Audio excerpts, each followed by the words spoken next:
Un paysage désertique, patiemment remodelé par l'homme. Ces demi-lunes sont des digues de terre construites par des villageois pour retenir plus longtemps les eaux de pluie et permettre à des arbres de pousser sur l'hostile plateau de Sirimi. Au Niger, l'aventure de la Grande Muraille Verte, pharaonique projet de l'Union africaine, a commencé en 2013. La toute première activité, ça a été vraiment la confection des ouvrages de captage des eaux de ruissellement. Ici, on a à peu près une vingtaine d'hectares qui ont été récupérés et puis plantés. Ne sont plantées évidemment que des espèces très résistantes à la sécheresse, comme l'acacia du Sénégal. Leurs feuilles et leurs graines font le bonheur de toute une faune qui avait disparu et permet de nourrir le bétail. En tout, le projet de Grande Muraille Verte vise à reverdir d'ici 2030 100 millions d'hectares de terres arides en Afrique sur une bande de 8000 km de long allant du Sénégal à Djibouti. Pour le seul Niger, l'objectif est de replanter plus de 3,5 millions d'hectares, soit plus d'un tiers du territoire. Le pays en est encore très loin. On a fait une première évaluation en 2020 par rapport à ce qui est prévu et ce qui est réalisé. C'était très peu, on parle de 8% de réalisation. Dans cette course de fond contre la désertification, le Niger part avec un gros handicap, l'insécurité que font régner au Sahel les groupes djihadistes. Les paysans n'osent plus s'aventurer dans certaines zones pour reboiser. Ça pèse beaucoup, non seulement en termes de coûts, mais également en termes d'accessibilité pour pouvoir faire des réalisations. Donc pour le moment, vraiment, nos actions sont concentrées au niveau des zones où on peut accéder. Mais il y a beaucoup de zones qui ont besoin de cet abri-là, mais on ne peut pas accéder à cause de cette insécurité-là. En marge de la COP26, Jeff Bezos, fondateur d'Amazon, a fait une promesse de don d'1 milliard de dollars, essentiellement pour la Grande Muraille Verte. 19 milliards avaient déjà été promis, notamment par des banques de développement pour financer ce projet colossal. Un projet vital pour le Niger.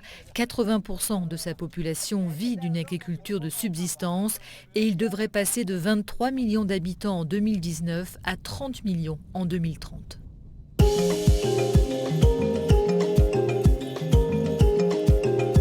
Derrière cette vitre se joue l'indépendance de l'Afrique en matière de lutte contre le Covid. Avec le soutien de l'Organisation mondiale de la santé, cette entreprise de biotechnologie travaille à la mise au point du premier vaccin africain à ARN messager. Elle utilise pour cela la technique de l'ingénierie inversée, c'est-à-dire qu'elle essaie de déduire une formule à partir d'un vaccin déjà existant. En fait, c'est considéré comme de la recherche et développement. Il n'y a donc pas d'infraction à la propriété intellectuelle. Et ça nous permet d'apprendre comment fabriquer de l'ARN messager pour pouvoir le produire à une échelle suffisante pour faire des essais cliniques.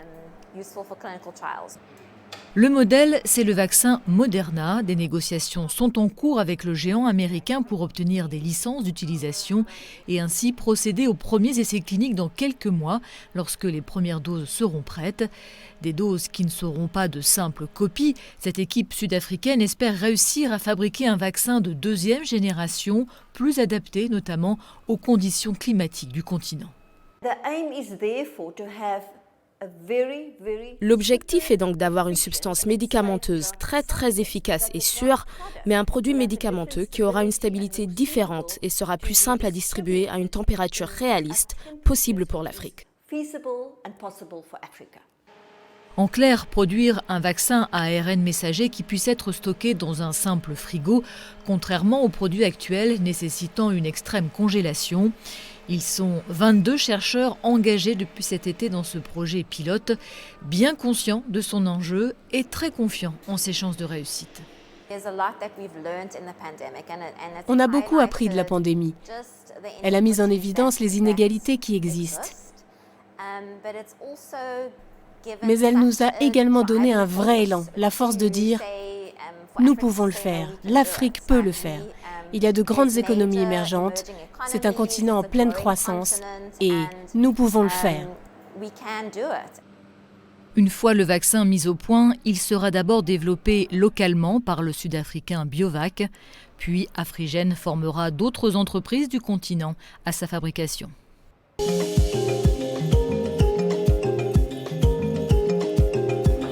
Dans son modeste atelier de couture, Ndeye Diop s'emploie à faire revivre un pan méconnu de l'histoire commune au Sénégal et à la France. Cette styliste est l'une des dernières à confectionner des tenues de signards, des femmes illustres et puissantes qui ont marqué la ville de Saint-Louis au XVIIIe et XIXe siècle. Ici à Saint-Louis, il y a des réalisations avec Macron et Macky Sall. C'est moi qui fais les tenues signards aussi. Avec le président France, avec le président Sénégal. À l'époque où Saint-Louis était un comptoir français sur la côte ouest africaine, les signards étaient les épouses métisses des commerçants en poste. Des mariages dits temporaires qui duraient le temps de l'expatriation de ces Européens. Loin d'être de simples concubines, les signards dominaient la vie sociale et économique, servant d'interface entre leurs influents époux et la population autochtone où elles avaient leur réseau. Elles étaient reconnues pour leur style vestimentaire, parures de soie, bijoux en or et accessoires que Ndeye Diop recrée dans son atelier. Avec la robe. Cet après-midi, la styliste a demandé à quelques étudiantes de revêtir les tenues pour une démonstration. Direction le centre-ville pour une balade aux airs d'un autre temps. Les tenues des signards nous rappellent nos ancêtres. Elles nous permettent de mieux connaître notre histoire, nos racines et de mieux nous imprégner de notre culture. Nous sommes vraiment fiers de mettre ces tenues. Les signards avaient pour habitude de se promener dans les rues de Saint-Louis en fin d'après-midi.